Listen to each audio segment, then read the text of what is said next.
Bem filosófica. Você sabe que eu entrei na faculdade de filosofia. Depois eu fui expulso dela por causa do AI-5. Aí entrei na faculdade de Direito, fui expulso da faculdade de Direito. Resolvi não me formar, mas eu gosto muito de ler filosofia, de ler, estudar, etc. Estamos aqui para mais um Barraco Filosófico e hoje nós vamos armar um barraco com José Genuíno.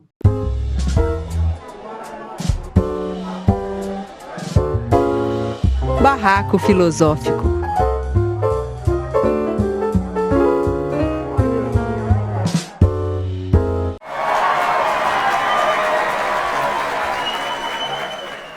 Quando estou diante de você, eu me vejo diante de um personagem histórico que representa a luta do povo brasileiro.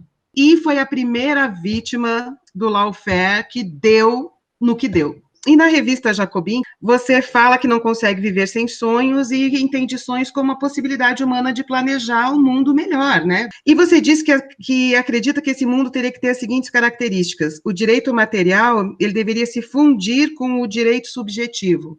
E que, para isso, é preciso lutar contra o ceticismo que coisifica as pessoas. Então, eu queria te perguntar para a nossa audiência, para o nosso público, qual é essa diferença entre direito material e subjetivo, como eles podem se fundir e por que, para conquistar isso, é preciso lutar contra o ceticismo? Eu aprendi uma coisa na minha vida. Essa é a terceira quarentena. Eu vivi a primeira 5 anos na ditadura militar, a segunda na ação penal do Mensalão, que eu fiquei 1 ano e meio preso, ou na Papuda ou em casa, e agora a terceira por razões sanitárias.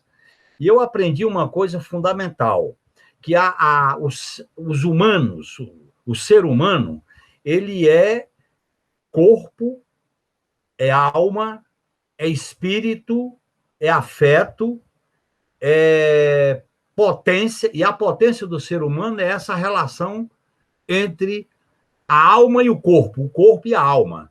Não há como separar essa questão. Por isso que eu entendo que as condições materiais são importantes, mas, além das condições materiais, são as condições subjetivas. Nós somos ser social, mas também temos algum nível de autonomia. Esse nível de autonomia é o papel do sujeito, é o papel da consciência, é o papel da vontade. E eu aprendi isso na prática, porque eu vivi algumas situações no limite. Limite que eu digo, por exemplo, a tortura. Você vive o limite, o corpo quer uma coisa e a cabeça quer outra. O limite, quando eu tive que gritar por água, quero água, porque eu não tinha urina, não tinha cuspe, e um cara me deu uma garrafa de água mineral clandestinamente por baixo da porta da cela. Eu vivi esse momento quando eu estava na Papuda e eu recebi a solidariedade de uma médica que eu nem conhecia, que me levou na marra para o Instituto Médico Legal para fazer o diagnóstico sobre o aneurisma da aorta. E aquilo ali gerou uma confusão muito grande. O direito material tem que estar combinado com o direito subjetivo. Por exemplo, é tão radical a comida, o emprego, a moradia, como é radical, por exemplo, o direito da mulher de decidir sobre o seu corpo, como o direito da comunidade LGBTQIA+, de não ser discriminado, como o direito da comunidade negra, homens e mulheres, a não serem combatidos por questão racial. O direito a não sofrer constrangimento. Você tem 2 tipos de constrangimento. Você tem um constrangimento material e você tem um constrangimento espiritual. Por exemplo, na época da ditadura, a pancada começa no corpo e depois vai na alma. A tortura é isso, começa no corpo e depois vai na alma. Na ditadura pós-moderna, da democracia liberal, do Mensalão, a tortura começa na alma, depois chega no corpo, porque eu era conhecido, dando entrevista, faz o espetáculo que eu era corrupto, porque tinha assinado 2 empréstimos legais. E aquilo ali vira um espetáculo em que você é fragilizado. Aquele ataque na alma chega no corpo, inclusive em mim chegou, porque eu tive um aneurisma da aorta com 10% de chance de sobreviver numa cirurgia complexa. Então, esse limite eu acho muito importante. E eu acho que a esquerda tem que entender que a luta por uma nova sociedade, que eu chamo socialista, democrática, pluralista, humanista, não é apenas as condições materiais. E uma das razões do fracasso do socialismo foi cuidar apenas materialmente, achando que com comida e com emprego as pessoas vêm automaticamente ter consciência. Não é verdade. Aqui no Brasil, por exemplo, a gente garantiu acesso à saúde, educação, emprego, salário mínimo. E muita gente se virou contra nós, porque você tem o fator da subjetividade. Na verdade, a revolução é uma conquista de subjetividade. E o capitalismo neoliberal, ele criou subjetividade. Por exemplo, a subjetividade do medo, do ódio, a subjetividade do individualismo, a subjetividade da superioridade do homem sobre a mulher, a superioridade da competição e não da solidariedade. Portanto, a luta hoje, ela se dá no terreno da subjetividade. E eu acho que isso por isso que eu chamo, a revolução não é um ato só, é um movimento de várias facetas que se relacionam com a ideia de uma sociedade que não tenha medo do conflito. Por que a democracia é essencial numa sociedade civilizada? Porque a democracia é a civilização do conflito. A democracia é a institucionalização do conflito. A democracia é o conflito expresso. A democracia não é o pensamento único, a democracia não é abaixar a cabeça, a democracia é o seguinte: o outro não é inimigo, o outro é adversário, mas eu não posso me constranger em dar minha opinião. Você não pode ter medo de dar opinião, você não pode ter medo de ser mulher, pode ter medo de ser homem, pode ter medo de ser homossexual, pode ter medo de ser negro, negra. O ser humano, ele tem que estar livre e rebelde, cultural, social, econômico e politicamente. Você não pode viver uma sociedade com seres humanos prisioneiros de uma monstruosidade construída, em primeiro lugar, através das religiões, depois veio através do capitalismo. É tanto que hoje você pergunta para um ser humano: vem cá, o mundo pode se acabar com a pandemia ou com a catástrofe, mas o capitalismo é eterno. Que história é essa? Mas senso comum é esse. Então, nós temos que desmontar essa religião do mercado, do dinheiro, e construir uma sociedade desse tipo. Por isso que eu faço essa mistura. E essa mistura é em função da minha experiência de vida. Eu vivi momentos de vamos dizer assim, ações no Congresso, na Constituinte, grandes negociações, e vi momentos que eu estava sozinho. Então, eu lutei para não me desintegrar. Por isso que essa minha terapeuta foi muito importante, porque ela disse: você tem que viver bem sem o paramento, sem a farda, sem o paletó, sem o microfone, sem o púlpito, sem a tribuna. E sem a audiência. Você tem que ter uma coerência intrínseca ao seu ser. Mas, Genuíno, então eu quero te agradecer muito por você ter vindo subir aqui na nossa pequena tribuna do Barraco Filosófico para a nossa audiência. Você já deve estar bem recuperado de todo o trauma, né? Eu estou recuperando agora. Essa recuperação, Fernanda, ela é uma recuperação em que você caminha numa espécie como se fosse um carro. Você tem o retrovisor e o para-brisa. Eu tenho meus pesadelos, eu tenho minhas assombrações, eu tenho minhas superações. Você tem esse retrovisor e para-brisa, porque a memória, ela é o presente, ela é o futuro.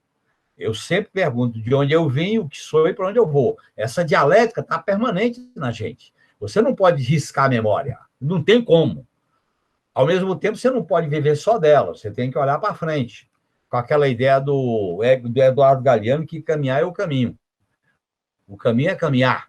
Vamos colocar você e o Lula como dois políticos muito importantes da história do povo brasileiro, que sofreram tudo o que sofreram, né? O que você sofreu tem a dimensão do que o nosso querido ex-presidente Lula sofreu, né?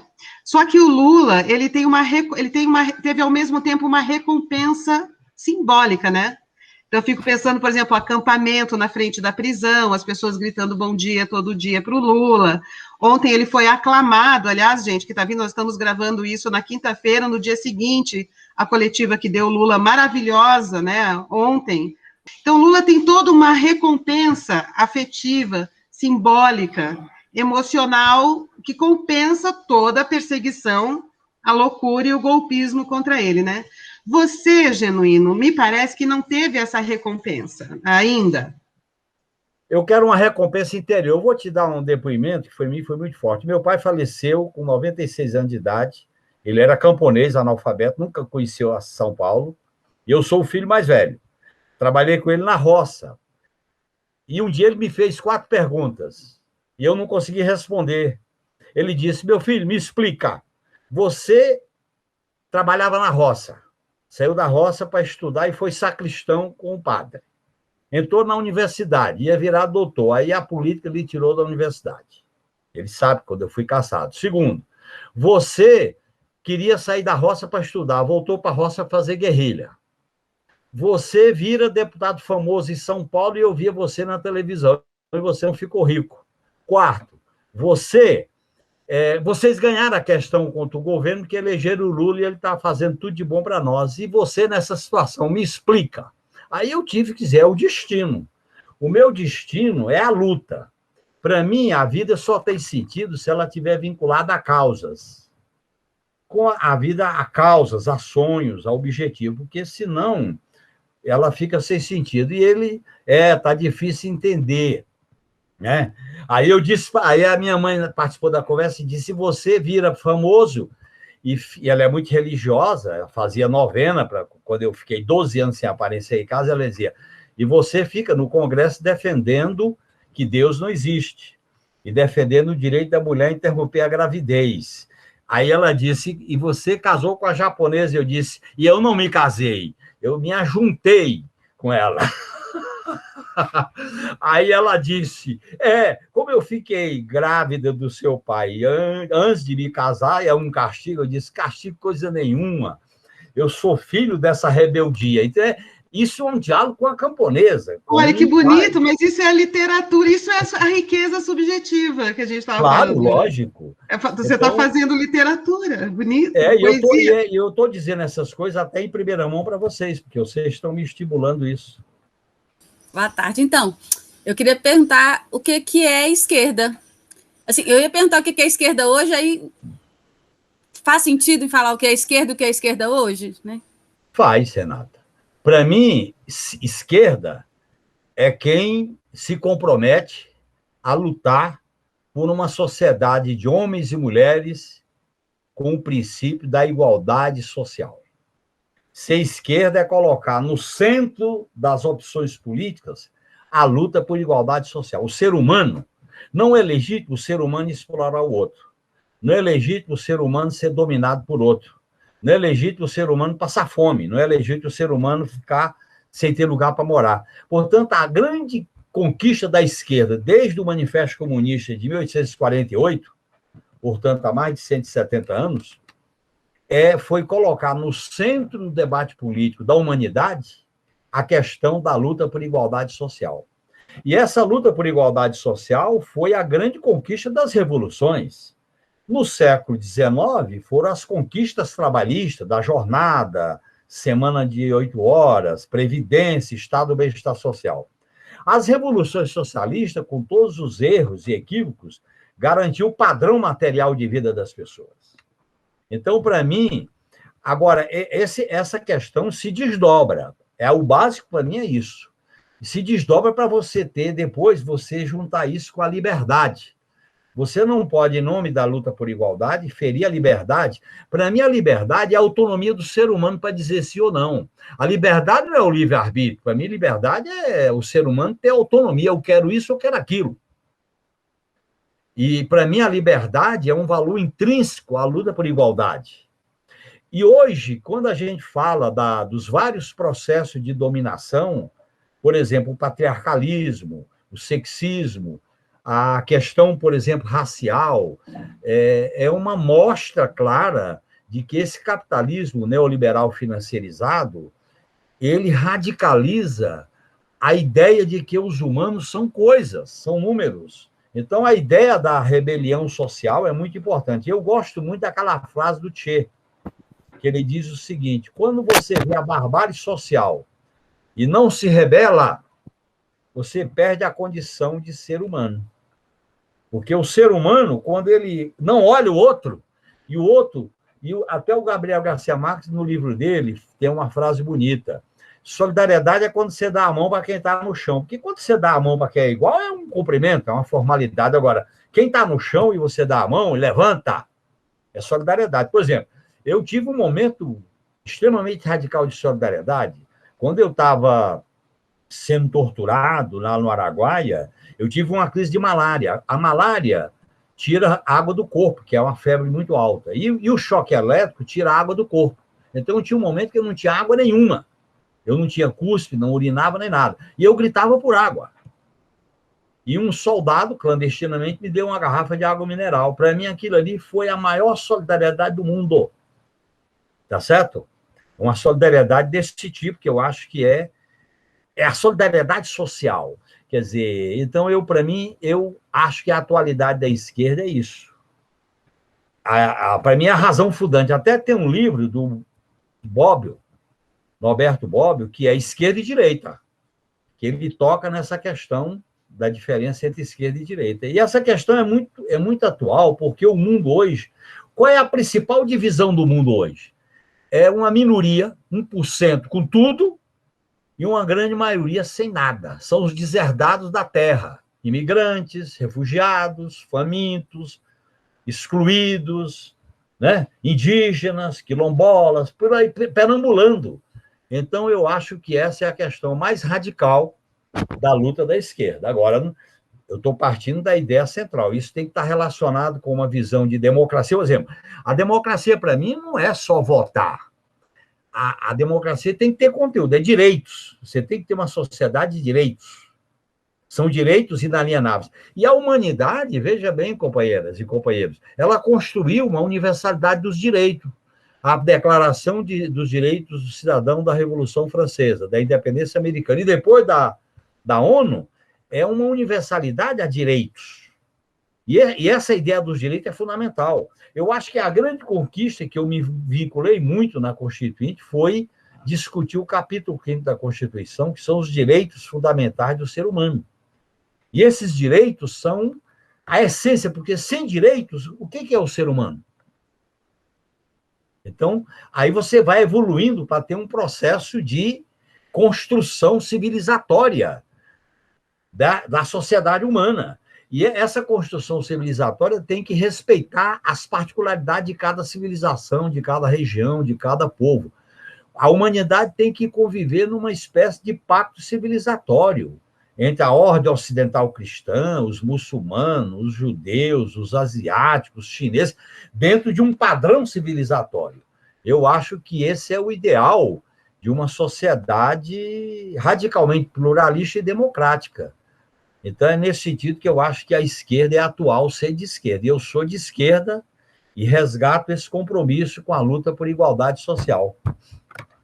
No caso, assim, resumindo, é como se você dissesse, ser de esquerda é defender os direitos de igualdade universal no âmbito material e no âmbito subjetivo, né? Voltando à questão que eu te fiz. Claro, é isso mesmo. Né?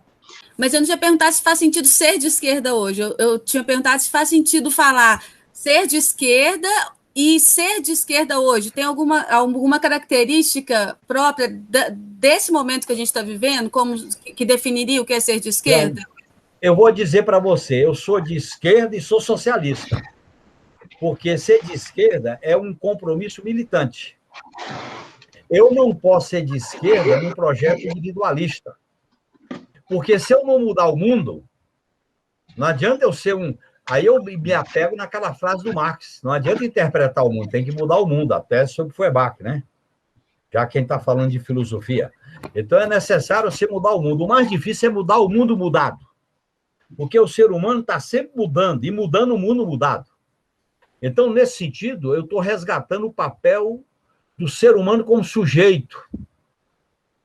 E, nesse sentido, agora, esse sujeito é coletivo. Então, eu acho que tem sentido você, ao ser de esquerda, ser também um militante das suas ideias, das suas causas, e ser um militante coletivo. Você sabe que na minha vida, Renata, todas as opções que eu fui até o fim. Eu não fiquei nenhuma pela metade. Entendeu? Fui até o fim. Entendeu? Eu acho, por exemplo, eu podia não ser presidente do PT, certamente se eu não fosse, eu não teria sido acusado como fui, porque eu era presidente do PT. Mas como é que o Lula se elege presidente e eu não era presidente do PT? Eu era estudante em 69, quando eu entrei na clandestinidade em Fortaleza, eu tinha 22 anos. Aí eu disse, eu vou para a clandestinidade. Eu só tinha 3 opções, ou eu vou para o exílio, ou vou voltar para casa e seria preso, ou então eu vou para a luta armada. Eu fui para a luta armada. Aí fui para o Araguaia ser camponês.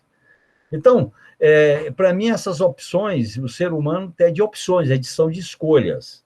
E nesse sentido é que eu acho que você tem que estar vinculado a um projeto coletivo. Senão você contempla e não muda. Eu quero mudar o mundo. Licença, boa tarde, pessoal. Obrigado mais uma vez pela sua presença, Genuíno. Eu quero questionar o seguinte: eu tive uma breve experiência no Tocantins por motivos profissionais. Eu sou formado em Direito e atuo no Ministério Público da União, certo? Sim. Então, eu trabalhei em Araguaína. Eu conheci Araguaína. Foi lá que foi um dos lugares da minha prisão que eu passei por lá uma noite amarrado naquele quartel da PM de Araguaína. Já li sobre isso, já vi a sua entrevista no História da Ditadura. Isso. Muito boa, inclusive. Mas o que eu queria questionar é o seguinte: como foi o contato, o convívio com os povos do Araguaia? E mais que isso, de que forma esse convívio impactou e que lembranças o senhor traz dessa experiência profunda no Araguaia? Eu recordo que a Globo fez uma novela com a Fernanda Montenegro, em que ela inicia com a seguinte frase: um dia o mundo vai acabar e só restará o Tocantins. Eu gosto de uma versão um pouco diferente dessa frase. Um dia o mundo vai acabar e só restará o Araguaia. Então a minha pergunta é assim: a guerrilha foi derrotada? Eu acho que não. Eu acho que a guerrilha é eterna e os guerrilheiros são imortais. Os ideais da guerrilha não foram derrotados.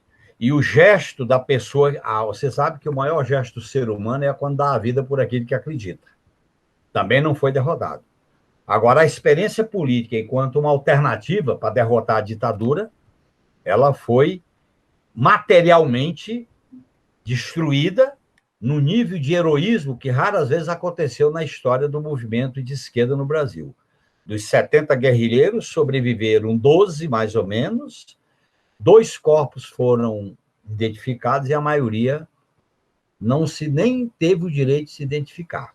Portanto, eu acho que o ideal, a ideia, aquela coisa que representou o Araguaia nas nossas vidas não foi derrotado. E, para mim, o Araguaia foi uma coisa muito forte. Você estava falando aí do Tocantins.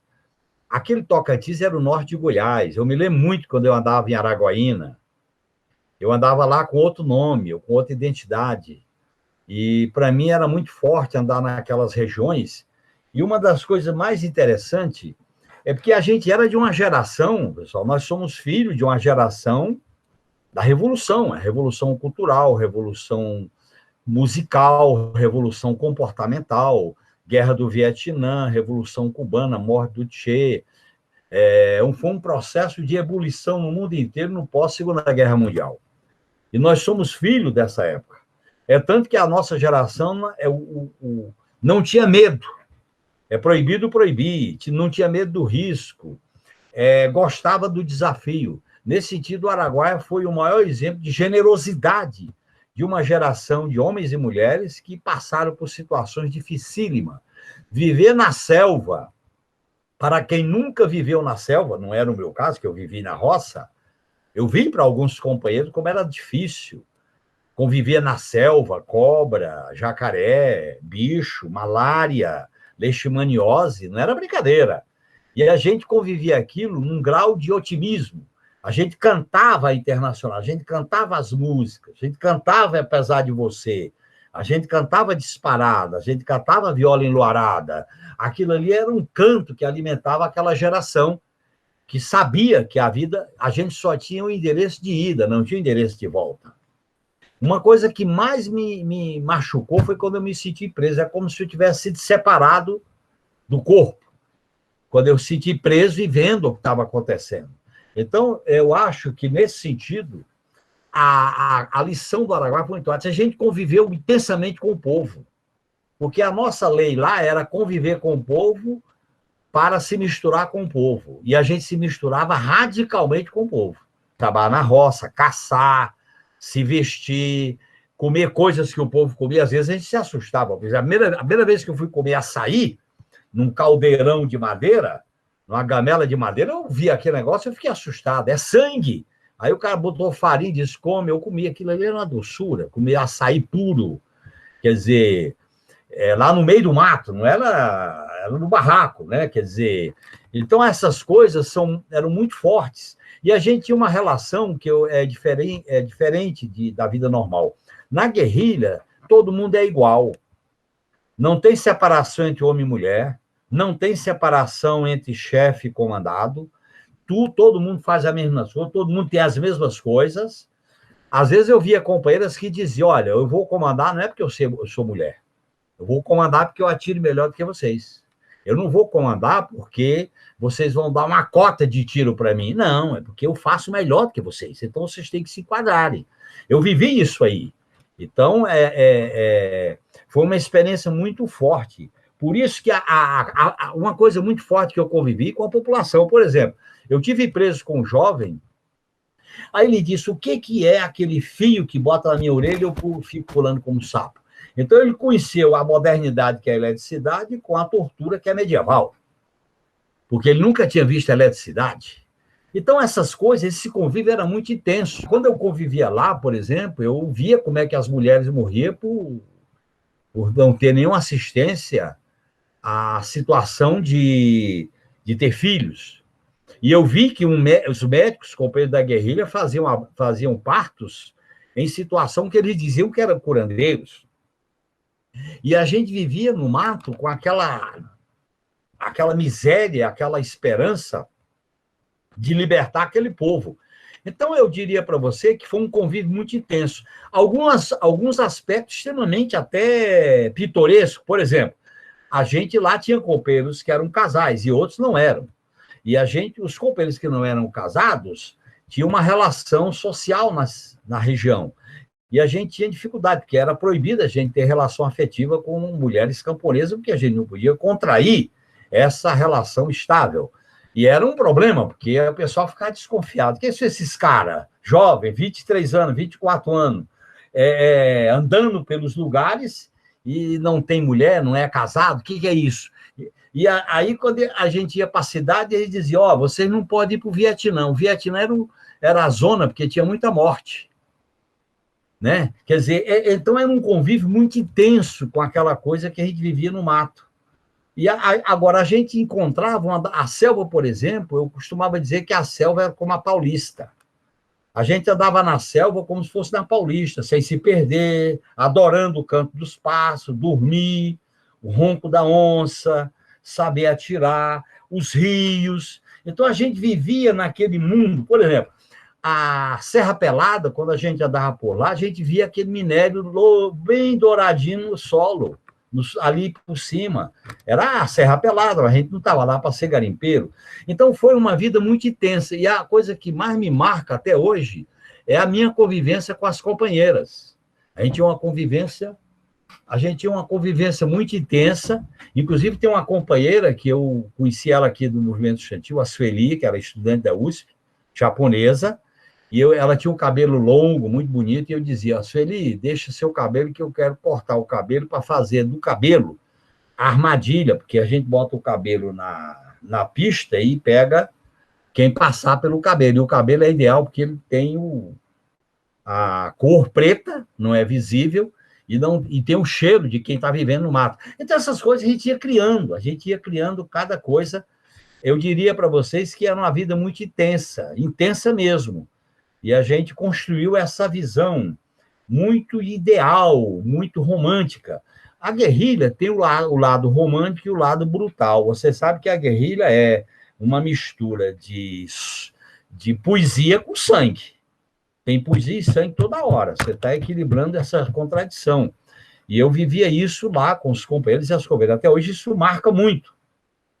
E quando eu estava preso, a coisa que mais me machucava era identificar companheiros e companheiras pela cabeça. Quer dizer, companheiros que eu vivia, que eu convivia. Então, são esses fatos, é de uma geração que viveu. Eu digo para vocês só situar, eu tento fazer um esforço muito grande, porque eu tenho 74 anos, vivi 54 de militância política. Eu comecei em 64 como estudante secundarista. E eu acho que todos esses episódios que eu vivi, eu não tenho o direito de ser pessimista. Porque quem viveu tudo isso e sobreviveu, tem o dever, com o povo brasileiro, com vocês, jovens que não viveram isso, com outros companheiros e companheiras, de falar essa verdade. Eu não estou aqui fazendo a cabeça de ninguém, eu estou fazendo um relato da minha experiência. E, para mim, o Araguaia foi uma coisa muito forte, muito marcante, naquilo que representava um sonho. Era uma geração que sonhava e não tinha medo de sonhar. E a gente vivia no meio da selva, com uma alegria impressionante. Companheiras que iam para lá e, para poder despistar da família, levava enxoval de casamento. A gente chegava lá com aquelas roupas de casamento, tinha que queimar, porque não dava para ficar na selva com aquilo. Então, era uma coisa assim muito forte. E depois eu vivi uma experiência que foi conversar com as famílias. E a mãe dessa japonesinha, a Sueli, quando eu fui procurar ela, a mãe dela queria falar só ela e eu, porque os filhos e o pai eram contra o que a menina tinha feito. Ela disse que a versão que tinha é que a filha tinha virado prostituta. E eu disse, não é verdade, a sua filha virou guerrilheira. Aí ela disse, você acha que ela morreu feliz? Eu disse, acho. Aí ela disse, basta, o papo se encerra aqui, porque se ela morreu feliz, eu estou feliz. Sabe essas coisas assim muito fortes? Daí você tem que acreditar no ser humano enquanto potência. E aí eu volto àquele conceito, viu, Fernanda? Da subjetividade. E você descobre em pessoas comuns esse sentimento de valor. Você confia na humanidade por esse exemplo de humanismo. Às vezes a pessoa nem tem consciência política, mas tem cada gesto humano que é uma coisa que realmente marca o sentido da vida, no sentido humanista, de um futuro, etc. Tal.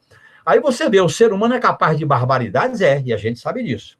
Mas o ser humano também é capaz de grandes atitudes, de grande generosidade. Por isso que a gente não pode cair no ceticismo nem no pessimismo.